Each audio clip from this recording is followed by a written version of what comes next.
cosmológico. Hoje a aula do capítulo de número 2, que fala sobre a existência de Deus. Amém? Meus irmãos, o que vamos estudar hoje é a existência de Deus, e provavelmente você já deve ter se deparado com um questionamento, com uma pergunta. Se Deus existe? Provavelmente alguém deve ter perguntado, e se você ainda não se deparou com esse questionamento, com essa pergunta, provavelmente ainda vai se deparar. E com esse questionamento, com essa pergunta da existência de Deus, provavelmente deve ter se deparado também com o questionamento agora, como é que eu vou explicar, como é que eu vou comprovar a existência desse Deus que eu acredito? Então, na lição de hoje, aqui neste capítulo, na aula de hoje, nós vamos ver alguns argumentos que provam a existência de Deus. O primeiro argumento fala sobre o argumento cosmológico. Que argumento é esse? O argumento cosmológico é muito simples de entender.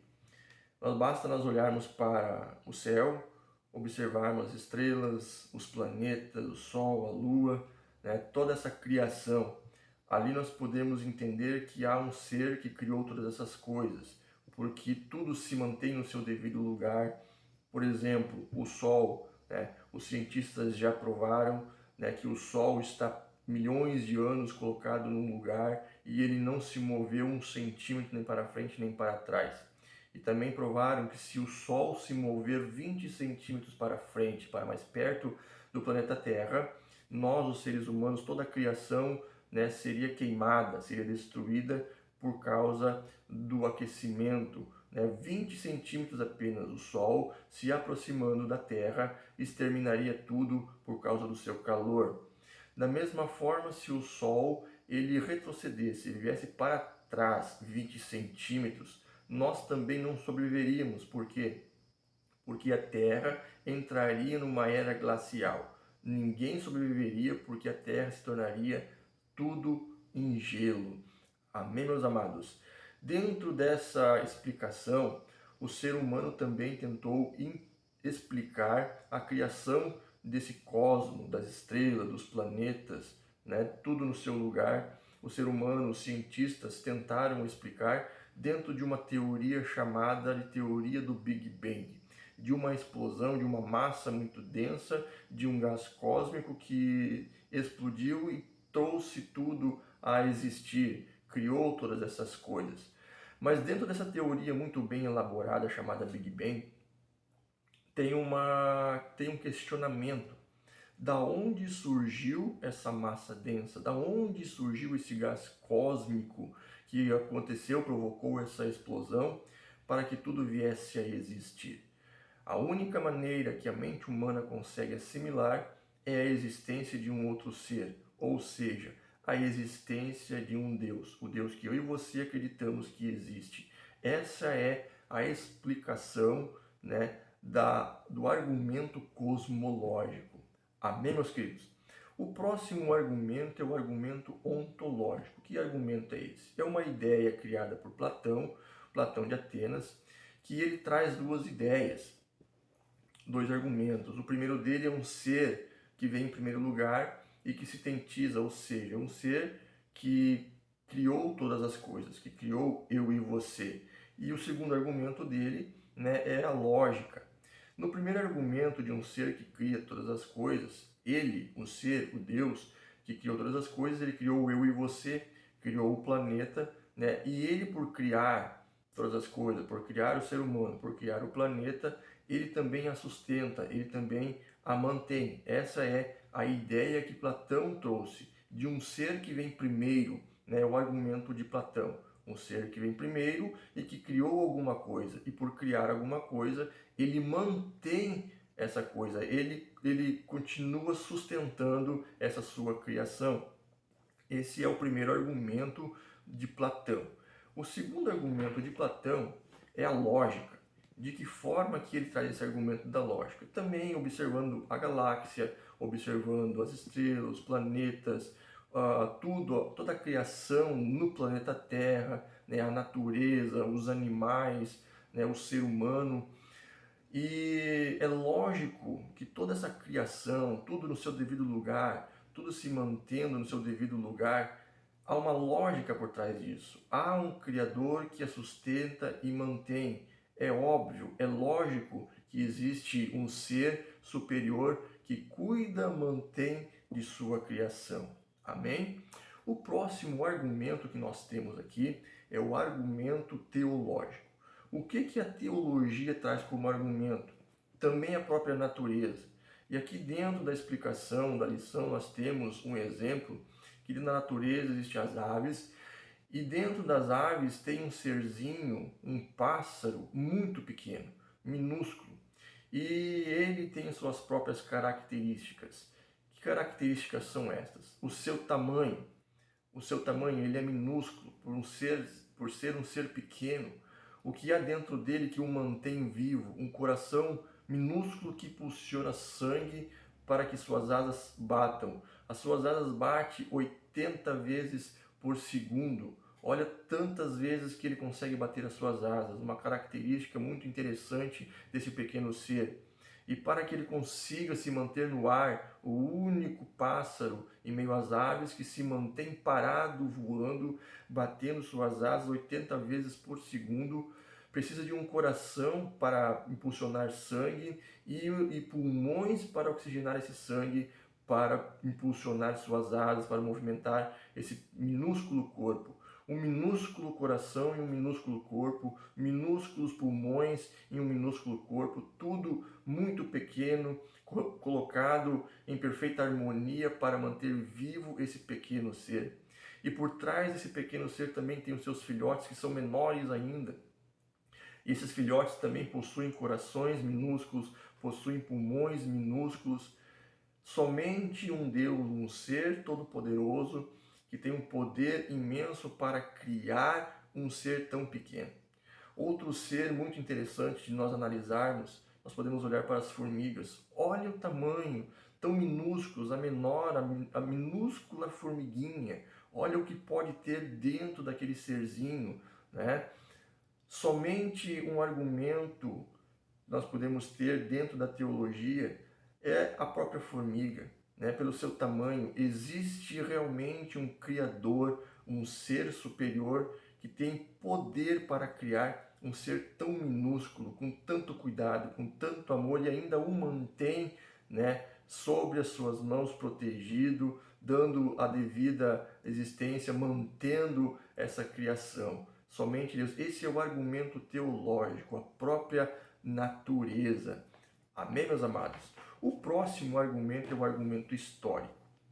Se nós olharmos para a história, os antepassados, né, a história já conta que os antepassados também acreditavam em um ser superior.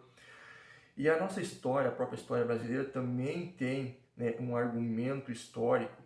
Por exemplo, aqui dentro da lição nós temos que está falando aqui sobre os índios, né? Que os portugueses chegaram e se depararam com os índios. Os portugueses tinham a sua crença, tinham a sua própria fé, e os índios já tinham os seus deuses, já tinham a sua crença, já tinham sua própria fé.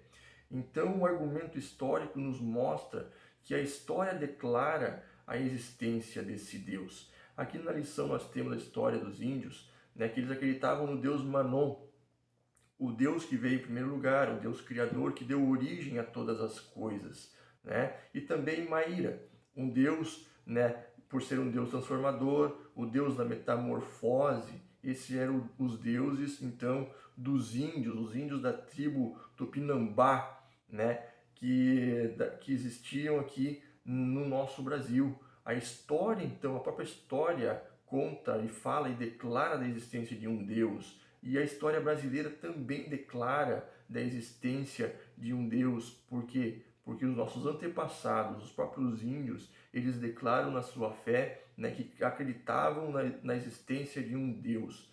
E nós, meus amados irmãos, como acreditamos no Deus superior, o nosso Deus, o Deus Jeová, né, a história declara, né, a existência desse Deus Criador. Amém? Quem é o Deus Manon? O Deus Manon é o Deus que criou tudo, o Deus dos índios que criou tudo, né? Corresponde ao impulso primordial, né? Que criou todas as coisas, que tinha a capacidade de criar todas as coisas, teve a capacidade de criar todas as coisas, mas também era capaz de destruir tudo. E o Deus Maíra, né, que era o Deus mais civilizado, o Deus da cultura, o Deus da agricultura, um Deus que organizava todas as coisas, um Deus mais organizado. Então esse é o argumento histórico que nós temos. A história declara então a existência de um Deus. Amém? Qual é o próximo argumento? O argumento íntimo pessoal. Que argumento é esse? Convido você a fazer leitura aqui do nosso livro, que diz assim: chamamos de argumento íntimo, pois está dentro de cada ser. Está porque não é enxertado, ele é próprio porque não herdou de ninguém, mas é inato, faz parte de sua natureza, faz parte porque não há como desassociar-se. Ou seja, o argumento íntimo pessoal está dentro de mim e de você. Se está dentro de mim e de você, então Deus, o próprio Deus colocou em mim e em você esse argumento, né? Nós sentimos a necessidade de buscar um ser superior. Nós sentimos o nosso eu, o nosso ser, ele sente a necessidade de buscar a relação com um ser superior. Aqui da lição, nós também temos, né, a lição diz assim, ó: tal ligação impõe a nós, como seres humanos, uma busca constante pelo divino, ou pelo menos um elo, uma relação entre um ou outro, algo que o aproxime de um ser superior. Partindo então dessa busca, nasce na sociedade primitiva o que a antropologia chama de totem, isto é, a expressão materializada de alguma coisa ou de algum ser que passa a representar um símbolo do que se quer simular. Ou seja, o totem nada mais é do que um ídolo. Amém? Os antepassados, eles tinham o costume de criar imagens, de criar ídolos, né? Eles entalhavam em pedras, em madeiras, imagens, ídolos, para que pudessem adorar. Já nos nossos dias de hoje, isso foi mudado. O ser humano de hoje, ele busca divinizar o próprio ser humano. Ele busca, então, um ídolo num ser humano. Nós temos um exemplo muito próximo de nós, dentro do próprio futebol, né? Aqui dentro da lição está trazendo, então, né, esse exemplo que uma pessoa, ela busca divinizar alguém, busca um ídolo. Até dentro do próprio futebol nós temos muito isso, as pessoas idolatrando próprios jogadores, tentando se igualar a eles, chegar mais próximo deles, né? Divinizando o ser humano, né, meus amados? Então, esse é o argumento íntimo pessoal que está dentro de nós. E como que está dentro de nós? Está dentro de nós é porque o próprio Deus, ao nos criar, ele colocou isso. Nós vamos ver mais à frente. Qual é a força desse argumento? A força desse argumento é natural. Por quê? Porque o ser humano, ele tem fome, ele tem sede, né, no seu interior de buscar algo ou alguma coisa que o preencha, né, que o preencha o vazio que tem dentro dele, né? A força desse argumento é um exemplo muito simples. Quando nós sentimos dor, nós tomamos um analgésico, tomamos um remédio para dor. Mas esse remédio, ele só vai fazer efeito até um determinado momento. Por quê?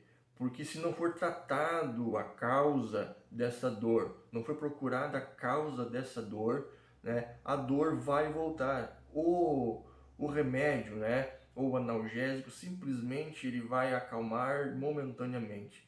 Assim, então, o ser humano, ao ir em busca de deuses, né, ou de um ídolo, é como se fosse um remédio, né? Como se fosse um analgésico, simplesmente momentâneo. Ele vai preencher aquele vazio, mas quando passar, né, aquele momento, ou seja, o exemplo que eu dei antes sobre o futebol, sobre um ídolo, né, sobre um jogador, isso é momentâneo. O ser humano vem, ele passa, né? O seu momento passa e logo a pessoa que pegou aquele ser humano para idolatrar, para, né, divinizar aquela pessoa, também vai passar. E vai voltar aquele vazio e ele vai em busca de outra pessoa, vai em busca de outra coisa, de outro ídolo para divinizar, né? Assim, então, é esse exemplo. Então, é a força do argumento. A força do argumento é: o ser humano precisa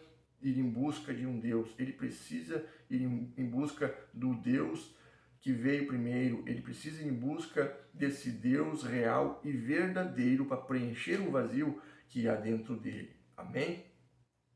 O segundo ponto é a ratificação bíblica. Onde nós vemos essa ratificação bíblica? Está registrado no livro de Gênesis, no capítulo de número 2 e o versículo de número 7. Eu convido você a fazer leitura. Diz assim: Então formou Deus ao homem do pó da terra, e lhe soprou nas narinas o fôlego de vida, e o homem passou a ser alma vivente. Está registrado no livro de Gênesis, capítulo 2 e o versículo 7. É a ratificação bíblica para o argumento íntimo pessoal. O que está dizendo aqui? Aqui está dizendo que o próprio Deus, ao criar eu e você, ao criar o ser humano, ele próprio colocou sobre nós, ele colocou dentro de nós o seu fôlego, ele deu o seu fôlego de vida, ele emprestou para nós o seu fôlego de vida, né? Colocando, né, dentro de nós uma alma vivente. Isso é o que a Bíblia diz. Então, automaticamente, se Deus colocou, nos deu a vida, o ser humano, ele então está sempre em busca deste ser que o criou. O ser humano, ele precisa deste ser que o criou. Nós vimos um pouquinho antes, né, na ideia e no argumento de Platão, né, do ser que veio primeiro. Essa é a explicação. Deus criou eu e você, ele é o Criador e ele nos deu o fôlego de vida, ele nos deu a vida. Então nós, como seres humanos, nós precisamos, é o que a Bíblia diz, a Bíblia ratifica essa ideia, a Bíblia ratifica esse argumento íntimo pessoal. E está embutido dentro de mim e de você que nós precisamos buscar um ser superior. Mas o ser superior que está embutido, o ser humano precisa entender que é o Deus, o único e verdadeiro Deus que criou os céus e a terra, que criou o ser humano, criou eu e você. E essa busca será constante, do nosso nascimento até nós, né, deitarmos e morrermos. Essa é a busca do ser humano. E nós temos que ir em busca do Deus correto, o Deus que criou os céus e a terra, e acredito que é o Deus que eu e você acreditamos. Amém? O próximo argumento é o argumento da fé. O argumento da fé, né, tem base nas experiências pessoais. Experiências pessoais com o quê? Com o quê? A experiência pessoal com Deus. O argumento da fé, nós podemos ver na lição, né, que é a crença em um ser superior, na existência de um Deus através da fé. E a fé, né, nós como cristãos, nós que acreditamos em Deus, nós que acreditamos no Deus da Bíblia, quando alguém pergunta, né, se você acredita na existência de Deus, você diz que sim, né? Então o argumento da fé é muito simples de entender. Nós cristãos, né, temos a nossa fé. A fé está registrada em Hebreus 11, capítulo 11 e versículo 1, diz assim: ora, a fé é a certeza de coisas que se esperam e a prova das que não se veem. Ou seja, é crer no impossível, é você acreditar no que não se vê. Por exemplo, nós sabemos que existe o vento. O vento, ele existe por quê? Nós sabemos que ele existe porque nós sentimos ele. Nós não conseguimos ver o vento. Nós sabemos que o vento existe porque nós vemos ele bater nas flores, nas folhas das árvores, nos galhos, fazendo com que se movam. Por isso nós sabemos e acreditamos que existe o vento. Da mesma forma é a nossa fé em Deus. Nós sabemos que Deus existe por quê? Porque nós sentimos Deus. Esse é o nosso argumento da fé. Nós sentimos Deus. É uma experiência íntima, é uma experiência do ser humano. Ele precisa ter uma experiência para poder explicar o argumento da fé. Se uma pessoa que não tem intimidade com Deus ainda não passou pela experiência de sentir Deus, ele não consegue entender esse argumento da fé e não consegue explicar. Mas agora eu e você, que já temos uma experiência, que sentimos Deus, que sentimos que Deus existe, o argumento da fé é muito fácil de explicar. Amém? Esse então é o argumento da fé. O próximo argumento, meus amados, é o argumento da negação da existência de Deus, ou seja, a existência de Deus é negada. Como? Através do ateísmo. Como que o ateu ele nega a existência de Deus? Por que existe o ateu? Por que existe a pessoa que nega a existência de Deus? É muito simples. O ateísmo ele nega a existência de Deus. Por quê?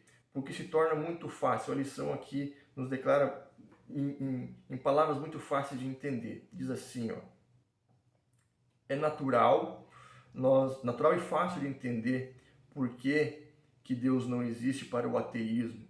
Se não há Deus, então não há lei de Deus. Se não há lei de Deus, não há pecado. Se não havendo pecado, não há condenação. Não havendo condenação, posso fazer tudo o que quiser. É por isso que o ateu declara que Deus não existe. Ele diz que Deus não existe para não ter culpa na sua consciência. Assim ele pode viver da maneira que ele bem entender. Mas mesmo assim, o ateu, por mais que ele negue a existência de Deus, por mais que ele diga que Deus não existe, num certo momento da sua vida de dificuldade, de problema, numa tribulação, né, num momento difícil da sua vida, ele vai declarar, ele vai ter que dizer meu Deus no momento de dificuldade. Automaticamente, o próprio ateu, ele declara a existência de Deus, porque no momento de dificuldade, ele se obriga a declarar que Deus existe, dizendo meu Deus. Esse, então, é o argumento da negação, né, da existência de Deus através do ateísmo. O que a Bíblia diz sobre o ateísmo? Salmo 53, e verso 1 diz assim, ó, diz o nécio em seu coração, não há Deus. Em Salmo 10, e verso 4 também diz assim, o perverso na sua soberba não investiga que não há Deus, são todas as suas cogitações.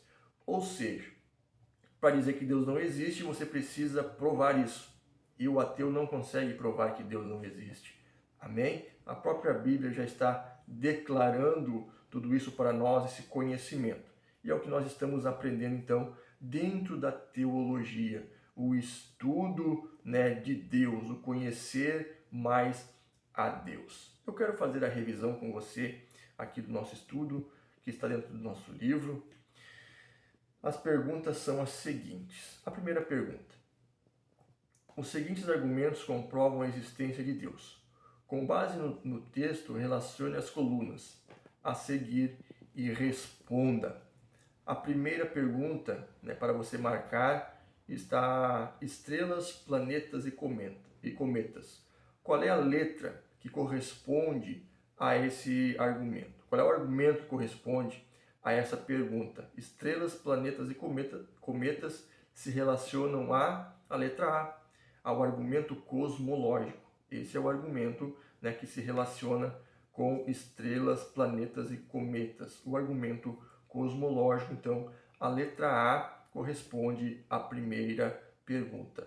A segunda é, dentro do homem há um vazio do tamanho de Deus? Se relaciona com qual argumento? O vazio de Deus se relaciona com o argumento pessoal, o argumento íntimo pessoal. O terceiro diz assim, um ser primeiro que sintetiza os demais. Qual é o argumento que se relaciona com essa pergunta? Um ser primeiro que sintetiza os demais. É o argumento ontológico, que nós vimos lá, o argumento de Platão, certo? Então, um ser primeiro que sintetiza os demais é o argumento ontológico.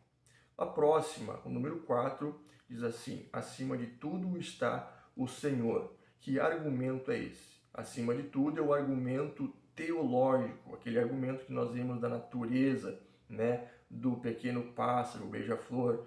Então, acima de tudo está o Senhor. Acima de toda a criação está o Senhor, o argumento teológico.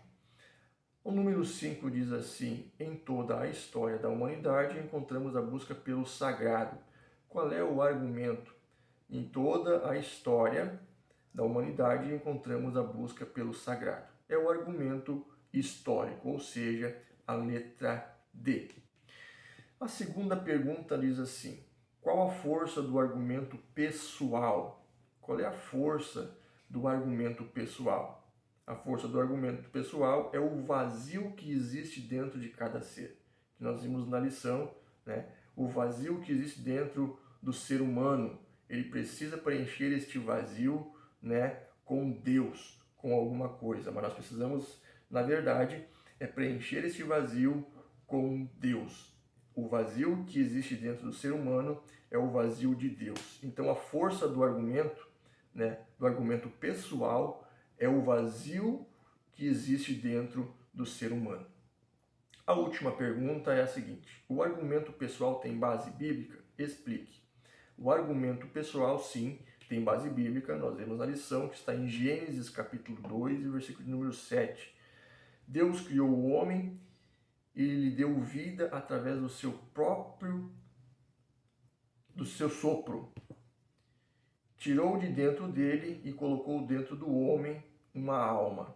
Então, esse é o argumento pessoal e tem base bíblica. A base bíblica é em Gênesis capítulo 2 e versículo número 7. E a explicação é muito simples. Deus criou o ser humano e ele próprio colocou o sopro de vida dentro de cada um de nós. Amém? Aqui finalizamos então o capítulo de número 2 do nosso curso de teologia. No capítulo 2, falando da existência de Deus. Eu fico por aqui. Deus abençoe você e espero você na nossa próxima aula, no nosso próximo vídeo. Amém? Deus te abençoe.